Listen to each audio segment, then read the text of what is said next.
Hello and welcome to another episode of Anniversary Edition. Today we are going to be talking about The Little Mermaid, which I'm very excited about, and it's celebrating its 30th anniversary this year. As always, we're going to spoil the film, so please go and watch it before you listen to the podcast today. I'm Sophie and I'm here today with Tom. Hello. Hey. So as we said, 30th anniversary. So this is a 1989 animated Disney musical, written and directed by John Musker and Ron Clements. So I've written a little synopsis, Awesome. which, sums up the film, in theory. Mermaid Princess Ariel chases her dreams by making a deal with sea witch Ursula, but all is not as it seems when Ursula tricks Ariel and she faces losing more than true love. Dun dun yeah. dun. Dun, dun, dun. That does sum it up. It's pretty. There's a few songs along the way. Just a few. But, I just think it enhances any film. Just putting that out there. Anybody disagree with me, please let me know. Of course, I am slightly joking, although I'm not sure that I actually am. Every film should be a musical. So, top line, thoughts on this film. Tom, go. Oh, wow. Okay. Oh, wow. Put me on the spot. Yeah. I'm doing it. Yeah, I mean, it's a good Disney movie, and I think it's... What I found kind of interesting about watching it again is I found it felt way more like a earlier Disney movie. Mm-hmm. So we talked about, when we did The Lion King, how The Lion King kind of marked this turning point. Yeah.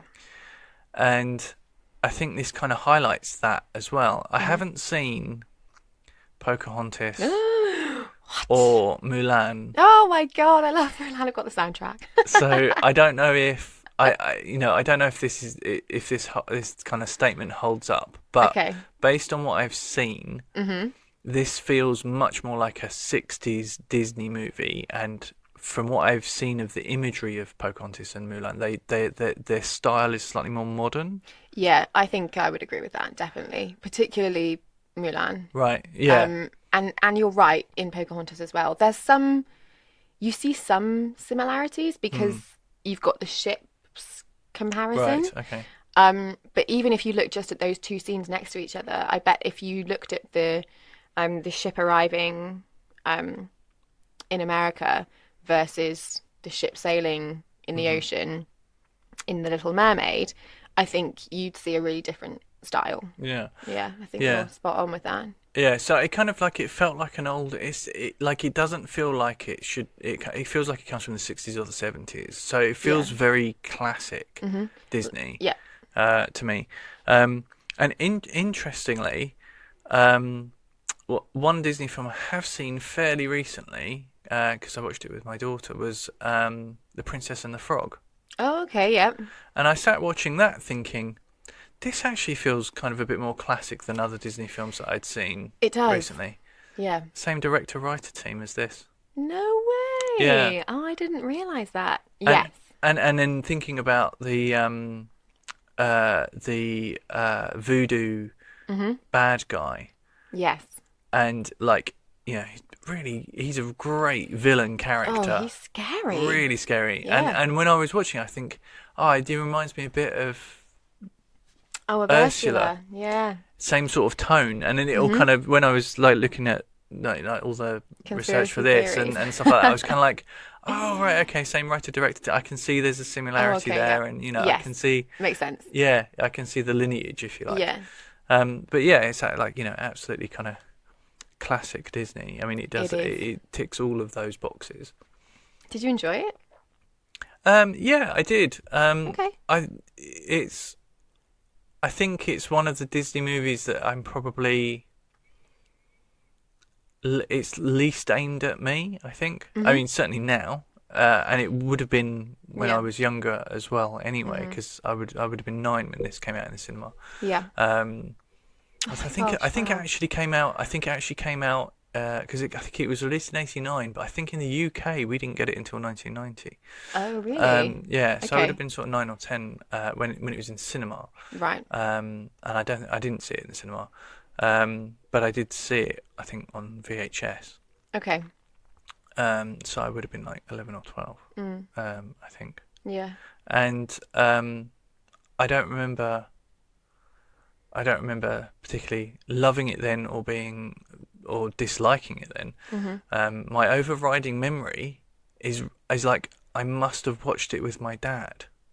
Oh, okay. Which seems That's like interesting. Yeah, and the only reason I know this is because I have a really strong memory of my mum asking us if it was any good, and before I could Oh. say anything, my dad saying, "No, it's not as good as the older ones." Oh, really? And How then funny. and I was just like, "Why?" And he was like, "I don't think the animation's as good." I mean, that's a solid reason. Fair. And I was so surprised that he'd even bothered to form an opinion over the Little Mermaid that I was just like, that's my overriding memory of seeing this for the first time. Not the actual film itself, just the fact that my dad must have watched it with me. That's so interesting. Yeah, it's kind of That's weird. what you remember. Yeah, that's what I remember. Wow. Yeah. What about Okay. you? I mean, you said last time out that it wasn't quite one of your childhood ones. I kind of know it wasn't. I'm trying to think because I would have been 2 when this came out. Yeah. And I think, like we talked about last week, I think it's one of those films that I would have seen on VHS, like rented from the video store. We didn't own it when I was little, so it's not one of the ones that I used to watch again and again and again. Yeah. And I don't have it. Oh, I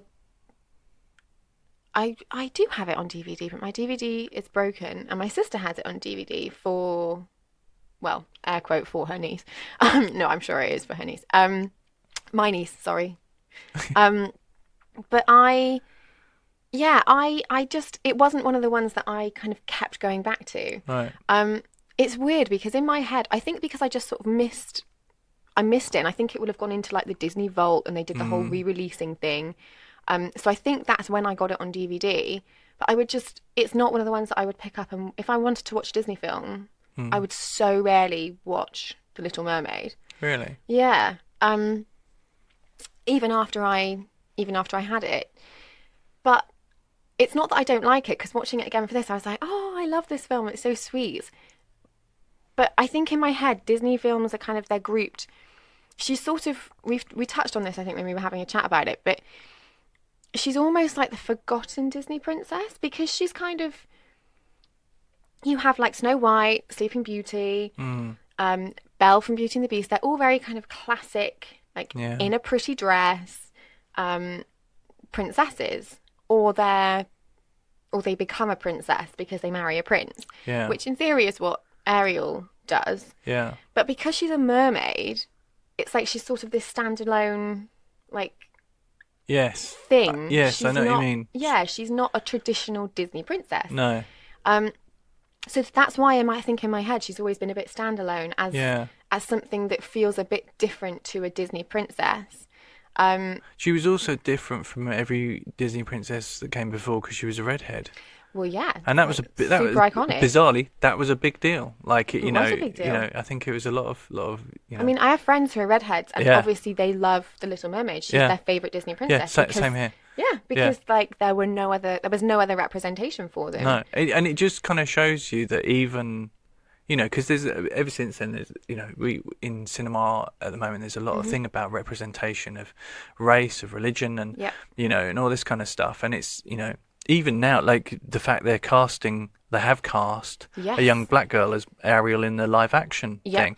I think it's kind of it kind of solidifies and makes you realise why doing all of that is important. Yeah. And why having people on screen that you identify with because of your race, ethnicity, or whatever it might be, is really important to people. And I think as a white guy, like that you don't understand that necessarily to the degree as to what it means to people. And I think Disney does that as well for women, because the women are always the leads. Yes. Yeah. It's never about Prince Charming. I mean, like Sleeping Beauty's Prince Charming. No, not Sleeping Beauty's.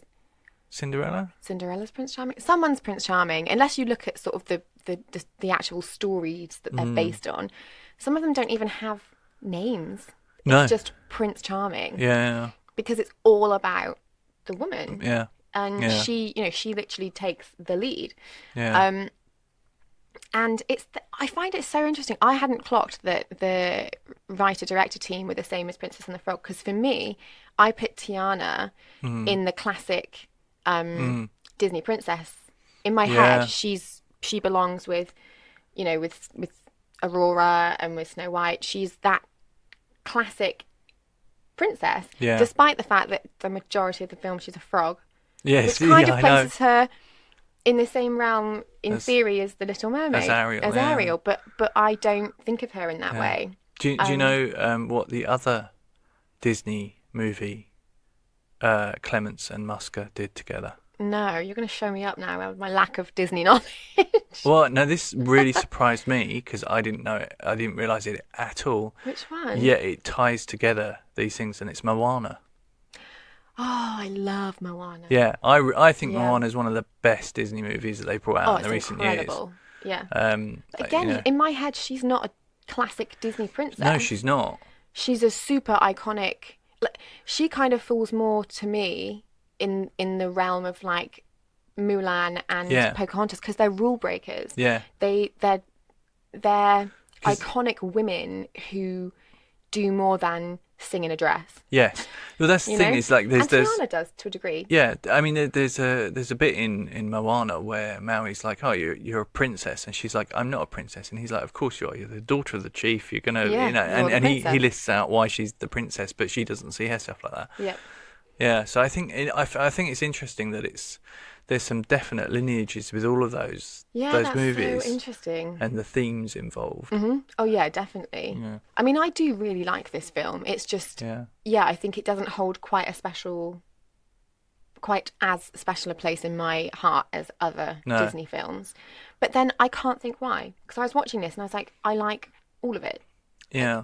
There weren't bits that I thought, oh, that's really, I understand what your dad meant when he says the animation isn't as good, because of course there are bits where you're like, oh, that doesn't, there's one shot in particular. Issues. There's one shot in particular where the camera sort of rotates around Ariel as she turns her head, and her face it's not quite where it should be. And her face looks really different in profile. Yes. And that you don't get that often with Disney. No.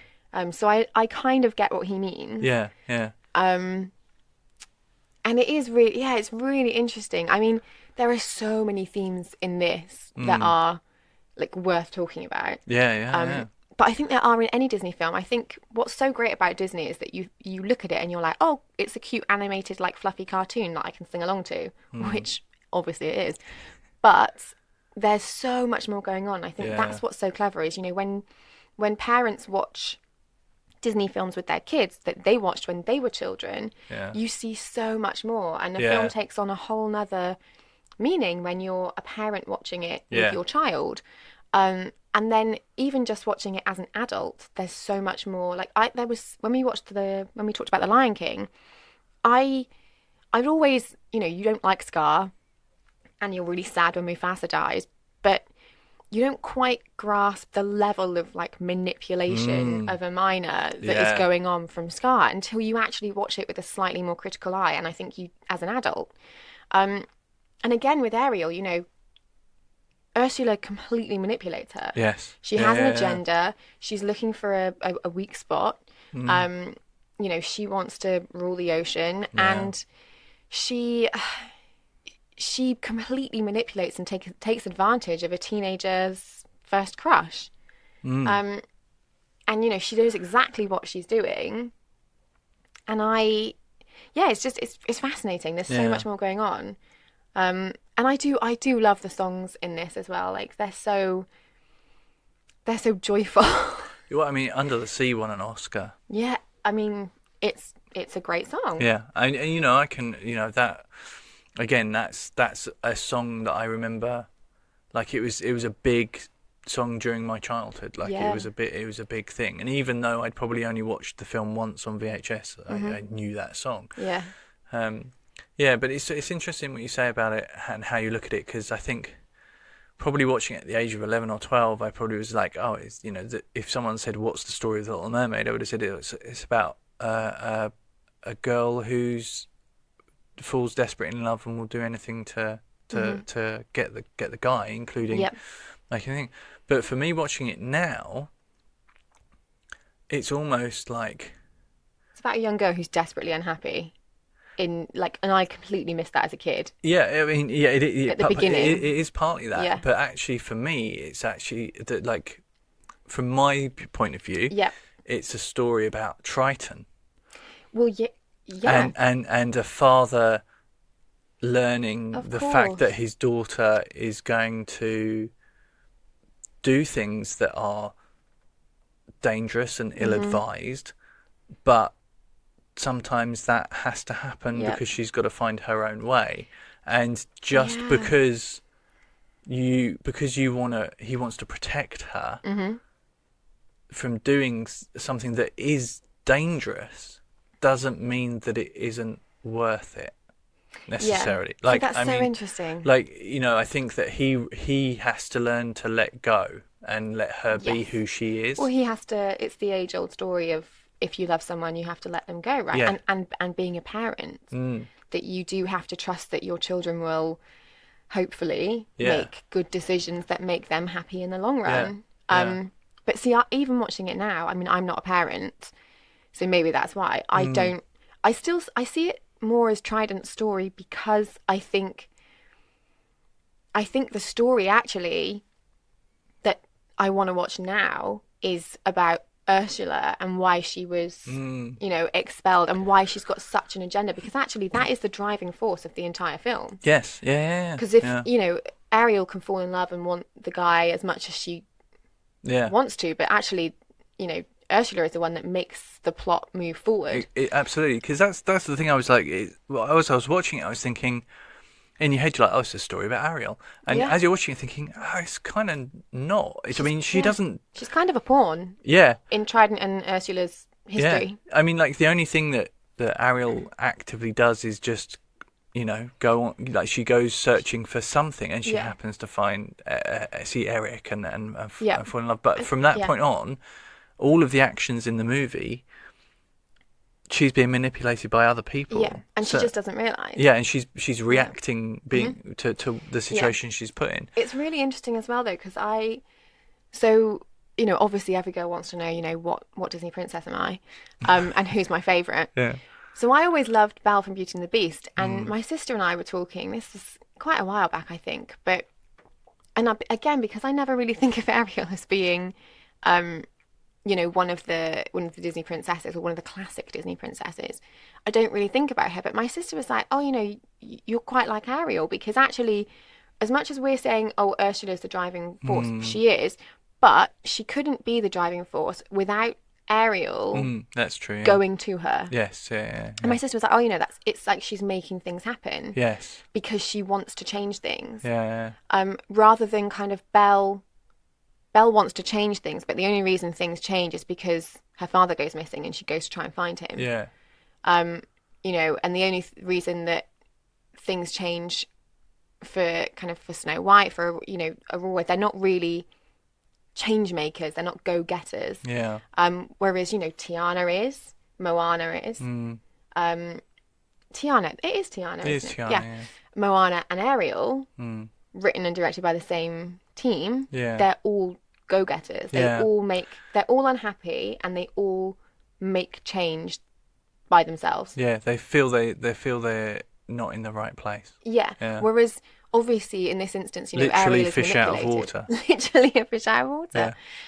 Or in water if you're Moana. Yeah. And actually they've all got themes of the ocean and like being in the water. Yeah, they do, don't they? Because obviously Ariel wants to get out of the ocean. And that's what I pick up more from this, watching this film as an adult. You see that she's unhappy from the second you meet her. She doesn't want to be trapped in the water. No. And you miss that as a kid. You kind of just think, oh, she wants to get legs so she can go and kiss the guy because she's fallen in love. And she does. But it's because he represents everything she wants her life to be.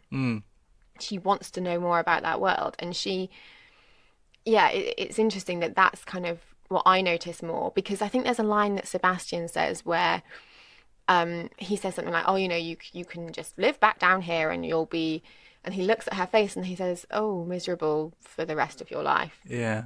And that line hit me really hard. I was like, oh God, yeah, you don't see that as a kid. No. And it's fascinating that you know, really, she's a really unhappy 16-year-old kid. Yeah, yeah. I can certainly see why lots of young women or girls of sort of that sort of age, like mid-teens, would associate with Ariel and relate to her, because, you know, from that point of view, you see Triton as this oppressive father and all that kind of stuff. He won't listen, and he's just like, you do as I say. Yeah. And you know, and she completely doesn't see his side of it. Mm-hmm. So I can see why she became such an icon, because I think, like you say, she's kind of a bit different from a lot of the others before her. Yeah. And despite the fact that she is being manipulated, she is still instigating change. Yeah, yeah. Whereas I feel like often the others, are just either manipulated or they just arrive at certain situations and circumstances because of things that have happened to them. They're just sort of, it's a consequence. It's not a choice. Yeah. Whereas, with Ariel, with Moana, with Tiana, they all choose something different. Yeah. So it's fascinating. I think there's so much to talk about. Yeah. And it's really interesting. I'm so curious now as to why all of their stories have the writers and producers have the ocean in some way. Yeah, or the bio. Yeah, definitely. There's definitely. Well, there's a great scene in Ralph Breaks the Internet where Vanellope ends up in like the Disney fan corner of the internet. I've not seen it. And she ends up in the green room where all the Disney princesses hang out before they have to take part in the which Disney princess quiz. Oh, that's so funny. I've never done that. No. And and it's really funny because they're just like, they're trying to get an idea of who Vanellope is. Yeah. And they're like, you know, do you hang around and wait for a man to solve all your problems? And they're asking her like all of the questions funny. And things, and then and it's Ariel's the one that comes across as slightly psychotic, as like, you know, would you transform your body completely in order to fall in love with a guy, and like doing all this kind of stuff. Yeah, well, because that's when you look at it like that, that's awful. It is. It really is. And then they like Moana's there, and Merida from Brave is there, and she speaks in completely incomprehensible, thick Scottish accent, and they're just like, don't mind her, she's from the other studio, even though she's included as Disney princess. And then they're like, well, if you want to find yourself, you need to go and sing in some water. Huh. Okay. And she's like, well, what do you mean? And it was like, doesn't matter. It could be a horse trough. It could be some bubbles. It could be a puddle. It could be the ocean. And they're just like, you sing at some water and it will make everything become clear. And I thought it's such a great scene for summing up and finding all of the tropes that the Disney princesses share. It's really well written. They literally do. Yeah. I mean, I'm trying, because I think, okay, well, Mulan, when she sings her reflection song and she cuts her hair, it's raining. Yeah. Cinderella, I think she's the one with the bubbles. Bubbles, yeah. Then you've got like Belle singing at the when she runs up the hill and she's like, I want much more than this provincial life. And I'm not going to sing that word, the line. And she spins around like Sound of Music style, and there's like a big, big lake. Yeah. I think, is it Pocahontas is a river? Well, Pocahontas obviously is on through the river. Yeah. Oh my gosh. Yeah. Right, I'm going to go and sing at an ocean. Plan for the day. That's so funny. Yeah, it's a great scene. It's that whole segment of that film is really good because it's very tongue in cheek, and it's got like, and because it's the Disney area, they reference like Star Wars and all the Marvel characters and like everything that Disney own. Mm-hmm. But the key to it is is them in that green room. That is so funny. Yeah, it's worth just finding that scene. It's really really good. I mean, I'd like to see that film because I haven't watched it. So, Yeah. and you've talked about it before, and I'm like, oh, Yeah. okay, I should watch Yeah. it because I think it's good. I actually preferred it to the first one. I thought it was a bit more substance to it, a bit more interesting. Yeah. Yeah. So, oh my gosh, we've talked loads about this, but Yeah. do you have a favourite character? Because I'm trying to think, and I love Ariel, I do. I think she is kind of great and inspirational in this film. But then what you just said about, oh God, having to totally transform your body Yeah. to impress a guy, it's like he should love you for you. And, you know, but I didn't even think about that when I was watching this film, which is awful, but I should have. See, because I was thinking about this. And I, you know, clearly that wasn't in anyone's thought whenever, you know, that's just like people can just read too much into something, right? Yeah. But I was just thinking that there are two endings you could have to this film which give very different things. So the ending we've got, for me, feels like it's about Triton letting go and Triton letting her become who she should be, right? But it could have been that Eric could have become a merman. Yes, thank you. So, like, he could have given up for her. Exactly, because why does she have to give up? Because they're both princes and princesses. Yeah. So, you know, why is it her? But then I guess she doesn't want to be in the ocean. Exactly, yeah. I mean, that's the thing, is that she doesn't like being a mermaid. Yeah. So I think ultimately is why they've gone down that route. But yeah, I think it's interesting. So I don't think I can really pick a favourite character. Mm-hmm. Because, you know, like the person I probably identify most with now at the age I am in the situation is Triton. He's not really in it very much. He's not particularly interesting. Well, he's interesting, but he's not like a big thing about it. So in terms of, for me really though, it's Ursula. She's so interesting. Is like really interesting and just one of the best villains. Really evil and like. She's scary. Yeah, absolutely. Like a little kid. Yeah, definitely. And I can tell you that for a fact because I thought I'm going to try and watch this with my daughter. Oh. We started watching it and she was glued to it. Sat next to me, completely focused on it. Bless her. And when Ariel decided to go and see Ursula, yes, she said, "You can turn it off now." Oh wow. And I was like, "Oh, why are you not enjoying it?" And she said, "Oh yeah, but I don't like the fact. I don't like that she's gone to see that evil woman." Oh, that's so cute. Yeah. So she was just like she didn't like that Ariel had made that choice. So she was just like, "I don't want to watch anymore." She's this kind of she's like a distant threat. Yeah. In the film, and then she only becomes a real threat when Ariel chooses to go and see her, which obviously is instigated by the fact that the two like eels say, "Oh, someone can fix this." By the way, but she still decides whether she's going to go or not, and it's still her choice, and she goes. And so that's so interesting that she just didn't want to watch it for at that me, point. like Ursula, the moray eels, I think they're morays, the eels, and they're creepy. Super creepy, and the Garden of Lost Souls, just that whole thing is terrifying. Yeah. And like, you know, you put her up in the realms of like Cruella de Vil and like you know, those really iconic, really classic, villains. Like Disney's often had scary villains. Yeah.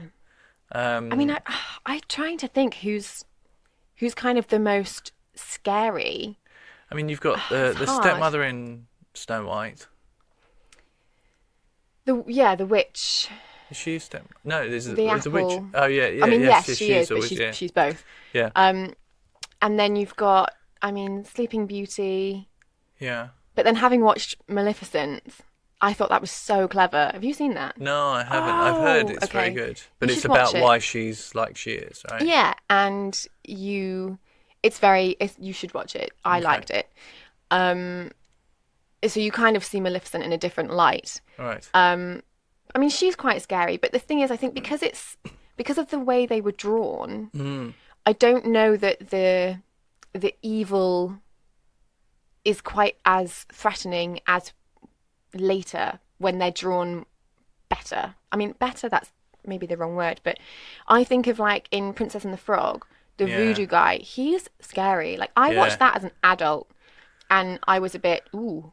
I mean, I wasn't scared of him. No, but it's creepy. It's creepy. And Ursula's creepy. What I love about him is that I love the fact that he's creepy and his shadow is evil. Yeah. It's like you'll see him and then you see Mm-hmm. his shadow shows the intent. Yeah. And that's genius. That works really, really clever. well. But he, when the villain is afraid of something, I think that's what made me like, ooh, a little bit when I watched that film, because he's afraid of the dark place. Like he doesn't want to cross over. Yeah.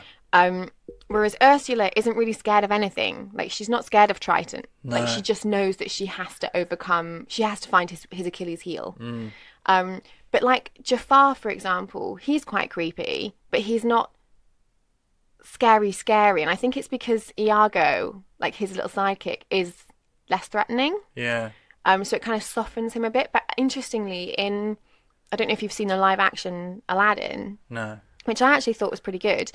They make him I found him more sinister, right, because you actually see him kill people. Oh, wow. And you're like, oh, okay. I mean, you know, it's a PG or PG-12 or whatever, so, you know, not graphically, but he's a real threat and he will dispose of people if he doesn't need them anymore. Yeah. But also he's more of like a kind of predator to Jasmine than he is in the animation, because in the animation obviously he's so much older. Yeah. There doesn't appear to be like a sexual intention until sort of much later on, when he's just like, oh, you know, you're my servant girl or whatever in the final scenes. But in the live action, he gets really close to her and just lingers a little bit too long, and you're like, oh, okay, you're actually creepy in another way. Whereas a kid, that would go over a kid's head. Yeah. But and I think it's really interesting talking about the villains, because for me, Ursula is fascinating in this. Yeah. And she, like, her death is really graphic. I was surprised, like, getting stabbed by the bow of a ship. It's like, that's pretty full on. And it's like, and it's not like it's like you sort of see her knocked back into the ceiling. You literally see her get impaled. Yeah. And it was like, well, okay, that's pretty full on. Because the camera zooms back, doesn't it, so that you can see the whole shot. Yeah, because she's getting bigger and bigger and bigger, isn't she? And she's rising out of the sea, and then you literally see her get stabbed. Yeah. Which I was shocked by. I'd also forgotten. Like, I remember she was the one that gave Ariel the legs and all that kind of stuff. I'd completely forgotten all about her transforming herself. Oh, yeah. And that for me was like, oh, okay, there adds in yet another layer of that evil. Not only are you going to put in this contract, but you're then going to undermine. Well, exactly. Actually go out of your way to make her sure fail. It doesn't happen. Yeah. Because, I mean, I think she says something like, oh, Ariel, you surprised me or something. Yeah. Because she doesn't think she's going to be able to do it with no voice, which obviously is then why she goes and does that. But yeah, she just is so driven to succeed and to become, you know, queen of the oceans. Yeah. But again, you don't really know why. You don't understand like her grudge.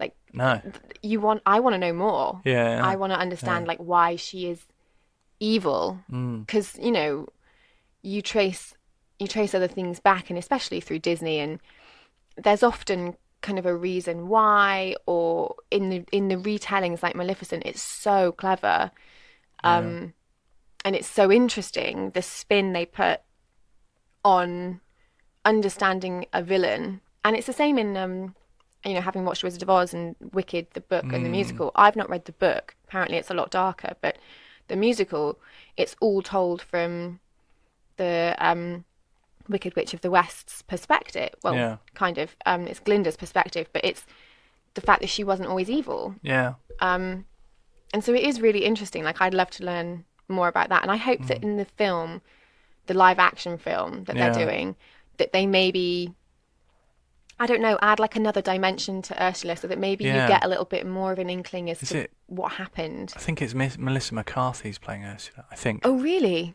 Yeah. Oh, that's interesting. I think it's Melissa McCarthy. I can't remember. I think her name was definitely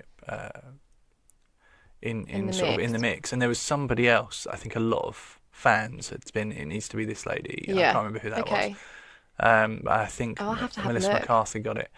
Because it would be fascinating, and I think they'll make it a bit darker because it should be, and the fact that they get chased by the shark, that's like a real threat for a mermaid, right? Yeah. And I think that will be. I think it will feel more atmospheric and more sinister when she's in different parts of the ocean. I think they'll be able to really play around with that. Yeah. So I'm looking forward to it. Yeah, I'll be intrigued to see like the first trailers, what they like, because that's really going to show, like, reveal what they've done with it. But I don't think it starts.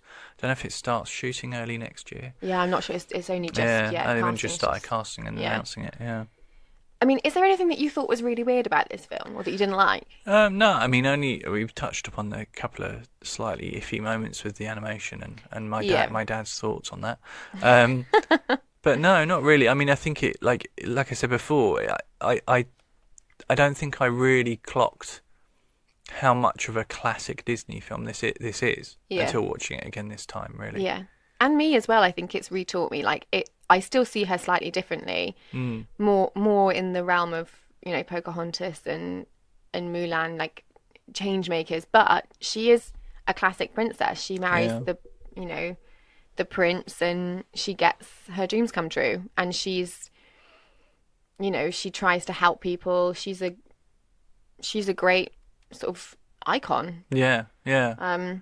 I'd love them to like officially tie them all together, because there's a lot of theories as to all of the things, like it's supposed to be the, how does it go? It's Tangled happens, and Rapunzel gets married to Finn. Yeah, Flynn. But that's not his name, is it? It's Eugene. Eugene, yes. And that's where Anna and Elsa's mum and dad are going on their ship to the wedding. Ah, okay. That's why they leave Arendelle to go. Yeah. The ship sinks. Yes. And that's the ship that Ariel is raiding. Like, all of her bits and bobs and thingamajiggies and whatever. I didn't know that. Are supposed to come from there. Okay. And I think that Eric is supposed to be related to Sleeping Beauty, maybe? Probably. There's supposed to be like a portrait up in one of the castle scenes in The Little Mermaid. I didn't spot it, but there's supposed to be, I think it is of them, so there's supposed to be like a relationship between those two movies as well. And isn't it supposed to be as well that in Frozen, Elsa's and Anna's parents don't actually die in the sea wreck, but they end up like washed up in the jungle, and they have another baby or something, and it's Tarzan. Oh, right, okay. I never heard that one.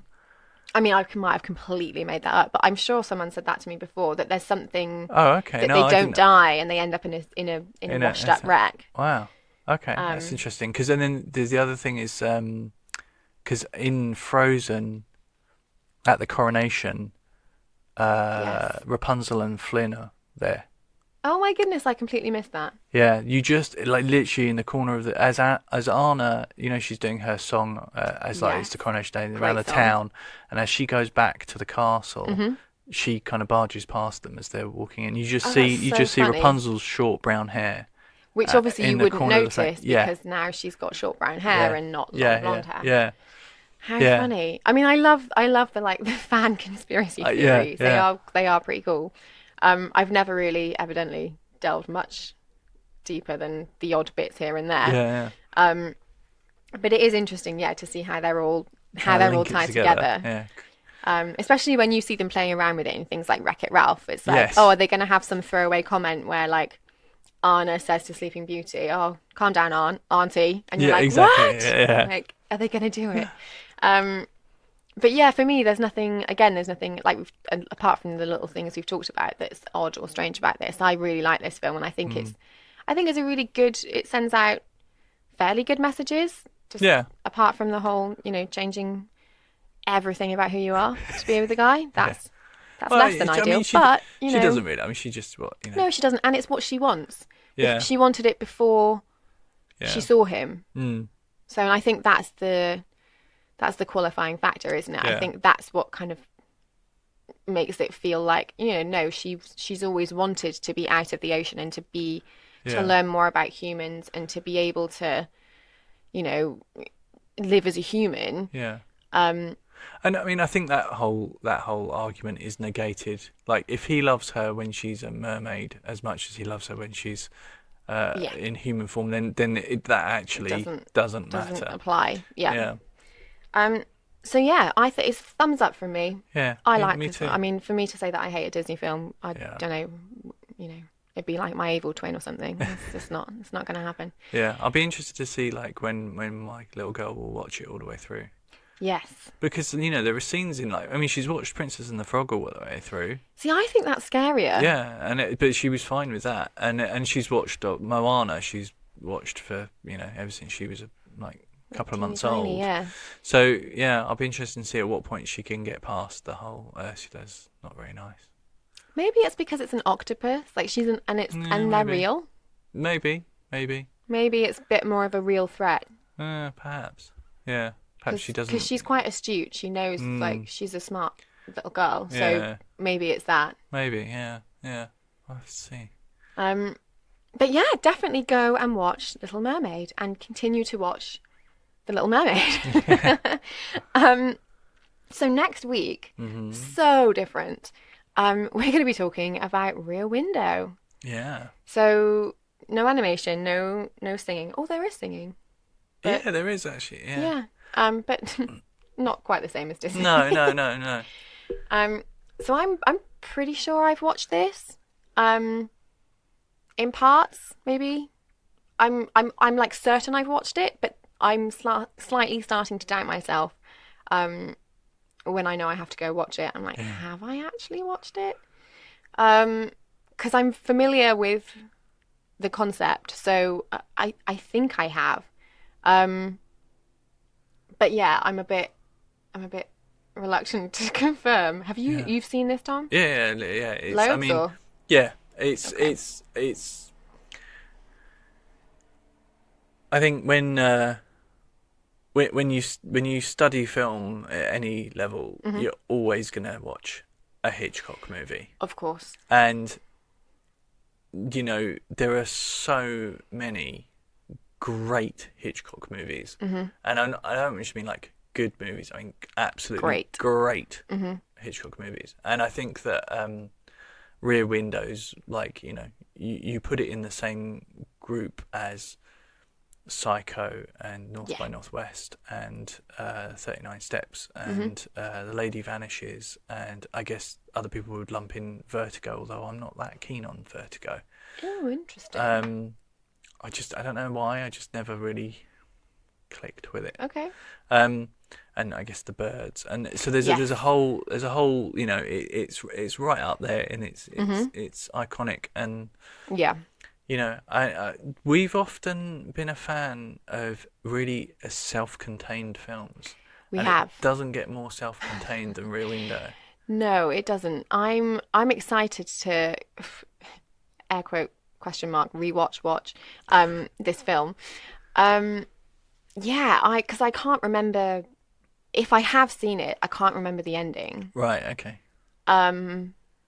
So I'm curious as to what I'll make of this. Yeah, I think there'll be a lot to talk about. I think it'll be good. So do I. Any top tips or weird facts? I'm just trying to think if there's anything. I don't think so. Nothing to talk about now. Okay. Because I'm like, I don't know. I don't want to say anything in case, they haven't seen it, and okay. I mean, I really should know whether I've seen this or not. But I know. There's so much that's familiar. Yeah.